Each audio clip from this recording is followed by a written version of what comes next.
اس شخص کے لیے جو تم میں سے اگر کوئی چاہے، لمن شاہ جو چاہے، جو تم میں سے نیکی میں تو وہ آگے بڑھنا چاہے، اور یا چاہے تو جو بدی میں پھنس کر پیچھے رہ جائے۔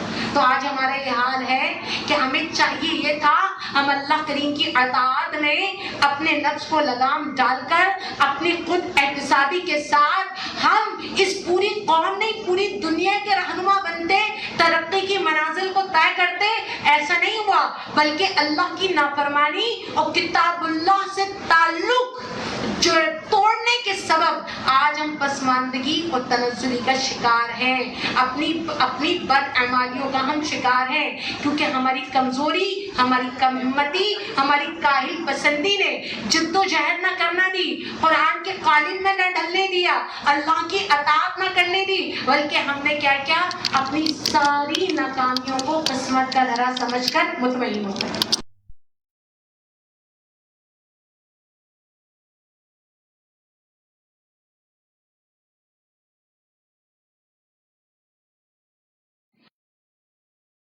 کہ نہیں ہم صحیح حالت میں ہیں، آپ کی اندر کی بے چینی بتائے گی آپ صحیح حالت میں نہیں ہیں، آپ کی اندر کی بے چینی کیسے؟ بالکل وہی مثال جو میں نے پہلے بھی دی، عجیب رنگ برنگے مسلمان ہیں، اللہ کی اطاعت کرنی نہیں ہے، اللہ کی اطاعت کے لیے ہم نے خود کو پہچاننے کی بھی کوشش نہیں کی۔ اب اپنی پہچان اور اللہ کی پہچان کے لیے ہم نے قرآن کو کھولا ہی کب؟ علم کے ذریعے ہوگی نا پہچان۔ علم کیا ہے؟ قرآن، کتاب اللہ، اسے ہم نے کھولا ہی نہیں تو ہم بڑے رنگ برنگے ہو گئے۔ کیسے؟ میں نے اکثر اپنی ایسی ماؤں بہنوں کو دیکھا، ایک وقت کی نماز نہیں پڑھتی لیکن کہہ رہی ہوتی ہیں بس اللہ کریم مجھے اپنے گھر بلا لے۔ ارے یہ مساجد اللہ کا گھر میرے اور آپ کے لیے گھر میں ہی، ہم اپنا واش بیسن سے وضو کر کے مصلی تک نہیں جا رہے لیکن دن رات کہہ رہے ہیں اللہ اپنے گھر بلا لے۔ اسی طرح مرد حضرات دن رات عمرے کی طلب میں رو رہے ہیں لیکن ان سے اٹھ کر مسجد تک نہیں جایا جا رہا ہے علاقے کی، لیکن کمانا ہم یورپ میں چاہتے ہیں، ہم جینا ہندوستانی ثقافت میں چاہتے ہیں لیکن مرنا ہم مدینے میں چاہتے ہیں۔ کیا ہے ہم متجنجن؟ بتائیے کیا ہے؟ اس لیے کہ ہمیں پتہ ہی نہیں ہے اپنی ذات کی معرفت ہم کیا چاہتے ہیں۔ یہی وجہ ہے کہ آج ہمیں قوم نہیں ہے، ہم ایک ہجوم ہے۔ ہجوم کیا؟ تاریخ کو ذرا اس کے اوراق کو پلٹ کر دیکھیے کہ جب تک مسلمانوں نے قرآن کو مضبوطی کے ساتھ تھاما ہوا تھا تو حقیقی معنوں میں وہ ایک قوم نظر آئے۔ بات کو سمجھے گا، سندھ میں عورت کی عزت لٹ رہی ہے، محمد بن قاسم وہاں سے آ کر نہ صرف عورت کو بچا رہا ہے، سندھ بھی فتح کر رہا ہے۔ کوئی سرحد نہیں ہے اسلام کے لیے۔ مسلمان ایک جسم کی مانند ہے، قرآن ہادی ہے، قرآن رہنما ہے، وہ اپنا اخلاق اپنے معاملات قرآن کے قالب میں ڈھالے ہوئے ہیں، قرآن کے مطابق زندگی گزار رہے ہیں، قرآن سے مضبوطی سے جڑے ہوئے ہیں، تو اللہ کریم نے انہیں کس قدر عروج عطا کیا۔ سیدنا حضرت عمر فاروق رضی اللہ تعالیٰ عنہ آدھی دنیا پر آپ کی حکومت تھی۔ صحابہ کرام علیہ رضوان کو دیکھیے کس طرح انہوں نے اسلام کا پرچم سر بلند کیا، یہاں تک کہ ہر جگہ اسلام اور مسلمانوں کا رعب اور دبدبہ رہا، اسلام کا پرچم بلند رہا، لیکن جیسے جیسے کتاب اللہ سے دور ہوئے، جیسے جیسے کتاب اللہ سے بے پرواہ ہوئے، جیسے جیسے اس نور و حکمت کے خزینے کو ہم نے چھوڑا، ہم بے تعلق ہوئے، ویسے ویسے ہم زوال پذیر ہوتے چلے گئے، ہم زوال پذیر ہوتے چلے گئے۔ پھر کیا ہوا؟ ہمارے عقائد خراب ہوئے، ہمارے اعمال بگڑے، سنتیں چھوڑ دی، بدعتوں میں ہم نے بسیرا کر لیا، ہمارا اتحاد پارا پارا ہوا، ہم فرقہ فرقہ ہو گئے، ہم فرقوں میں بٹے، ہم قومیت میں بٹے، ہم نسلوں میں بٹے، پھر ہماری جغرافیائی بھی تقسیم ہو گئی، یہ پاکستان، یہ افغانستان، ہم بٹتے چلے گئے۔ علامہ اقبال نے کہا بات یہ ہے کہ وہ معزز تھے زمانے میں مسلمان ہو کر، وہ معزز تھے زمانے میں مسلمان ہو کر، اور تم خوار ہوئے تاریک قرآن۔ ہم نے قرآن کو چھوڑ دیا، قرآن کو پڑھتے تو اپنی خودی کو پہچانتے نا، اور اسی کی شکایت حضور علیہ السلام حشر کے میدان میں کریں گے۔ سورہ فرقان وقال یقول یا ربی ان قوم اتخذوا هذا القرآن، اور کہیں گے رسول میرے رب میری قوم نے اس قرآن کو نظر انداز کر دیا تھا، میری قوم نے اس قرآن کو چھوڑ دیا تھا۔ تو بات یہ ہے کہ علامہ اقبال نے کہا اگر تو مسلمان زندہ رہنا چاہتا ہے تو پھر اپنی خودی کا سودا نہ کر، تو یہ قرآن کے بغیر ممکن نہیں ہے کہ تو مسلمان زندہ رہ جائے۔ اس بات کو سمجھیے، خدا را قرآن سے جینا سیکھیے، قرآن سے اپنی خودی سیکھیے، قرآن سے زندگی کا رمز لیجیے، قرآن کی روشنی میں اپنے شام و سحر بسر کیجیے۔ قرآن یہ زندہ لوگوں کے لیے زندہ اور جاوید کتاب ہے، یہ مایوسیوں سے نکال کر یقین کی منزل پہ کھڑا کر دے گی، یہ بھٹکے روح کو راہ راست پہ لے آئے گی، یہ مجھے اور آپ کو بے شمار پگڈنڈیوں سے بچا کر صراط مستقیم پر گامزد کر دے گی، یہ جدا جدا امت کو امت واحدہ میں بدل دے گی، یہ ہر عبد کو معبود سے ملائے گی، یہ ہر طالب کو مطلوب سے ملائے گی، ہر ظاہر کا دریافت اسی کتاب اللہ میں ہے، یہ بجھی آنکھوں کو چراغ عطا کرتی ہے، یہ غمزدہ دلوں کو سکون عطا کرتی ہے، یہ تھکی ماندہ زندگی کو حرارت عطا کرتی ہے، روح کو تابندگی عطا کرتی ہے۔ ارے یہ خدائے لم یزل، خدائے وحدہ لا شریک کی لازوال و بے مثال کتاب اللہ ہے۔ تو یقین جانیے کتاب اللہ سے جڑنا بہت ضروری ہے۔ اب ان آتی جاتی سانسوں کو مہلت جانیے، فائدہ اٹھائیے، اپنی خودی کی تعمیر کیجیے، قرآن کی روشنی میں خود کو جانیے، خود کو پہچانیے، لیکن قرآنی فکر میں افلا تتفکرون۔ اب یہاں اگر بہانے لائیں کہ نہیں ممکن نہیں ہے، گھر میں وقت نہیں ملتا، شوہر سختی کرتا ہے، بچوں کی تعداد زیادہ ہے، گھر میں کام کا برڈن زیادہ ہے، میری اکیلے نکلنے کی ہمت نہیں ہوتی، تو یاد رکھیے اللہ کا وعدہ ہے والذین جاہدوا فینا لنہدینہم سبلنا، اور جو ہماری راہ میں کوشش کریں گے ہم انہیں ضرور اپنا راستہ دکھائیں گے۔ تو اس راہ میں نہ نکلنے والے صرف وہی ناکام ہے جنہوں نے کوشش نہیں کی۔ آپ اسٹوڈنٹ ہیں یا گھریلو خاتون، سوشل ورکر ہو یا ورکنگ ویمن، آپ عمر کے کسی بھی حصے میں ہو، آپ کا بچپنا ہے یا آپ کی جوانی یا نوجوانی یا آپ کا بڑھاپا، ابھی دیر نہیں ہوئی، خود کو پہچانیے، اپنی خودی کو پہچانیے، خود شناس سے خدا شناسی کا سفر طے کیجیے۔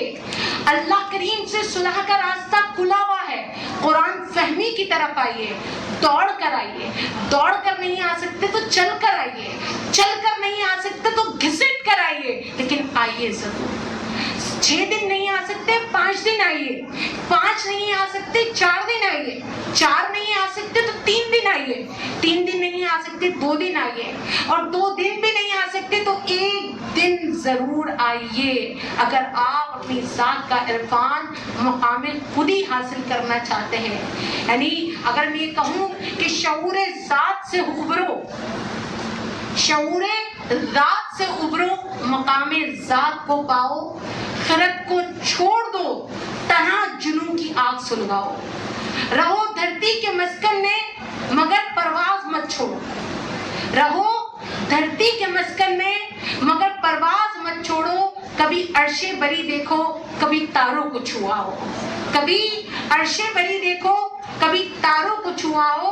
اور آگے سنیں، بڑا زبردست شعر ہے کہ تمہیں بخشا گیا ہے دل میرے اور آپ کے لیے، تمہیں بخشا گیا ہے دل عطا تم کو ہوئی آنکھیں، تمہیں بخشا گیا ہے دل عطا تم کو ہوئی آنکھیں، جلاؤ جوت آنکھوں کی دلوں میں روشنی پاؤ، جلاؤ جوت آنکھوں کی دلوں میں روشنی پاؤ۔ اور تمہاری ذات کے ریشے چنے کس نے نفاست سے، بہت خوبصورت حاصل شعر، تمہاری ذات کے ریشے چنے کس نے نفاست سے، جو اپنی ذات میں اترو خدا کی ذات کو پاؤ، جو اپنی ذات میں اترو خدا کی ذات کو پاؤ۔ تو جلاؤ جوت آنکھوں کی دلوں میں روشنی پاؤ، شعور ذات سے ابھرو، مقام ذات کو پاؤ، یعنی مقام خودی کو پاؤ۔ امید کرتی ہوں کہ ایک مشکل لیکچر، لیکن آپ کو سمجھ میں بھی آیا ہوگا، مزہ بھی آیا ہوگا۔ نہیں آیا ہو ایک بار پھر اسے فیس بک پہ جا کے سنیے گا، سمجھیے گا، ہر جملے سے لذت حاصل کرنے کی کوشش کیجیے گا۔ میری آپ سے ویسی بھی خواہش نہیں ہوتی کہ آپ یہاں وہ جو ہے ہاتھوں کو بلند کریں، بابا کریں، یہ خواہش نہیں ہے۔ میں تو خود چاہتی ہوں اتنی خاموشی سے سنیں اور اتنی گہرائی میں جا کے سنیں کہ آپ کی ذات خود گہری ہو جائے۔ اگر آپ چاہتے ہیں اپنی خودی کو پہچاننا، اپنی ذات کا عرفان، آپ خود شناس بننا چاہتے ہیں، خود شناس سے خدا شناسی کی طرف جانا چاہتے ہیں، آپ اپنی ذات کے ذریعے اللہ کا عرفان چاہتے ہیں، تو جیسا کہ میں نے کہا دوڑ کر، چل کر، گھسٹ کر آنا ضرور ہے۔ تو آپ کے لیے میں یہ 3 پروگرام 5 پروگرام رکھ رہی ہوں، کسی نہ کسی کو آپ کو جوائن کر لینا ہے۔ اگر لوہا گرم ہو تو چوٹ لگا لیں، ورنہ گھر جائیں گے تو وساوس آپ کو ڈرا دیں گے۔ وساوس ڈرا دیتے ہیں، نیک راہوں میں تو بہت وساوس ہے۔ اگر لوہا گرم ہے تو پھر ہمارے اعمالوں کا دار و مدار نیت پر ہے، لیکن اس سے بھی اچھی کیا بات ہے کہ مومن کی نیت